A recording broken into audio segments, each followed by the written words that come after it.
The hashtag UCL draw has just happened. Champions League has just been drawn. Celtic are not in it, so of course I'm not going to be as happy as I should be talking about this. But to be honest, it's still an exciting draw. There are still some of the best games that any of us could look forward to in the Champions League in general. So let's take a look at who was drawn in the UEFA Champions League.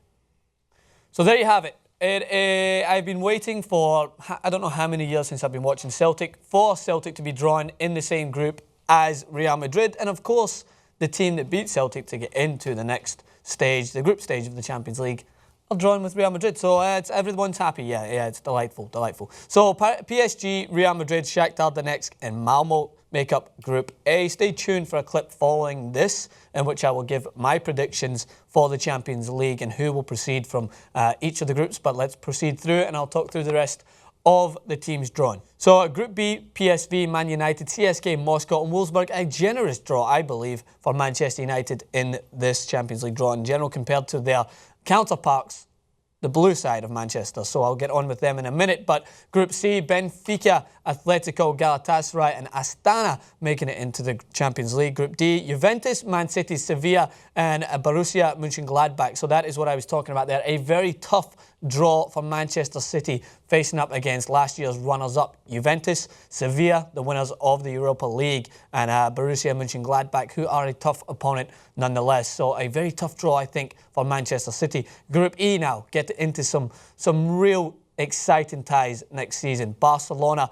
Bayer Leverkusen, who had that great victory over Lazio in the qualifying stages. They definitely deserve their place in the Champions League this year. Roma and Bate Borisov. So Barcelona have a couple of tough ties in there, but as I will talk about in predictions, I still fancy them to go through in this. And now, it just seems like Arsenal can get away from the tough opponents also following the same trait as Manchester City. Bayern Munich, Olympiacos and Dinamo Zagreb. I still think that Arsenal should be proceeding from this group, but as we know Arsenal in the Champions League, they like to just mix things up and not perform to the best of their ability in certain games and make it hard for themselves. So we'll see this group. And this is an exciting task because Chelsea, Porto, Dynamo Kiev and Maccabi Tel Aviv, Jose Mourinho gone back to the club in which he won the Champions League with, notoriously beating Celtic 1 year in the UEFA Cup at that time. Thanks a lot for that, Jose.